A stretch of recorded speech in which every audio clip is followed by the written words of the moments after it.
ನಮಸ್ತೆ, ಇದೊಂದು YouTube channel. ನೀವು ಒಂದು ಜನರ ಅಭಿಪ್ರಾಯ ತಿಳಿಸ್ತೀರಾ. ಈಗ ಡಿ ಕೆ ಶಿವಕುಮಾರ್ ಅವರು ಬಂದ್ಬಿಟ್ಟು ಸೀಟಿಗೆ ಅಂತ ಬಂದವ್ರೆ, ನಿಮಗೆ ಖುಷಿ ಆಯ್ತಾ? ಹೌದಪ್ಪ, ಖುಷಿಯಾಗಿದೆ. ಹೌದಾ ಸರ್, ಏನಕ್ಕೆ ಸರ್ ಅವರು? ಅವ್ರು ಮೊದಲಿಂದ ಕಾಂಗ್ರೆಸ್ನ ಅಧಿಕಾರಕ್ಕೆ ತಂದಿದ್ದಾರೆ, ಓಕೆ. ಅದರಿಂದ ಸೊ ಇವಾಗ ಸಿದ್ದರಾಮಯ್ಯ ಅವರು ಹೋಗೋರಲ್ಲ, ಏನು ಬೇಜಾರಿಲ್ಲ? ಅವ್ರು 8 ವರ್ಷ ಆಡಳಿತ ನಡೆಸಿದಾರಲ್ಲ, ಸಾಕು. ಅವರ ಆಡಳಿತದಲ್ಲಿ ಉತ್ತಮ ಆಡಳಿತ ಅನ್ನಿಸ್ತು. ಹೌದು. ಏನೇನು ಮಾಡಿಕೊಟ್ಟವ್ರೆ ನಮಗೆ ಅಂತ ಸರ್? ಗ್ಯಾರಂಟಿಗಳು, ಅನ್ನಭಾಗ್ಯ, ಗೃಹಲಕ್ಷ್ಮಿ ಎಲ್ಲ ಮಾಡಿದ್ದಾರಲ್ಲ. ಸೊ ಇದೆಲ್ಲ ಮುಂದುವರಿತದ ಈಗ? ಖಂಡಿತ ಮುಂದುವರಿತದೆ. ಸೊ ಈ ಬಸ್ ಫ್ರೀ ಎಲ್ಲ ಮಾಡೋರಲ್ಲ, ಅದರಲ್ಲಿ ನಿಮಗೆ ಪ್ಲಸ್ ಅನ್ನಿಸ್ತಾ ಇದೆ?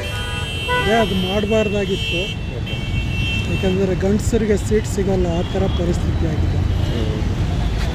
ಬೇರೆ ಏನಾದರೂ ವ್ಯವಸ್ಥೆ ಮಾಡಿದರೆ ಒಳ್ಳೆಯದಿತ್ತು. ಇದೇ ಜಾಗದಲ್ಲಿ ಡಿ ಕೆ ಶಿವಕುಮಾರ್ ಅವರು ಇನ್ನೂ ಒಂದು 10 ವರ್ಷ ತನಕ ಕಾಂಗ್ರೆಸ್ ನಡೆಸ್ತಾರಾ ಇಲ್ಲ ಹೇಗೆ? ನನ್ನಪ್ಪ ಜನರ ಅಭಿಪ್ರಾಯ ಏನು ಹೇಳಲಿಕ್ಕಾಗುತ್ತೆ. ಓಕೆ ಸರ್, ನಿಮ್ಮ ಪ್ರಕಾರ ಡಿ ಕೆ ಶಿವಕುಮಾರ್ ಅವರ ಪರವಾಗಿ? ಹೌದಾ?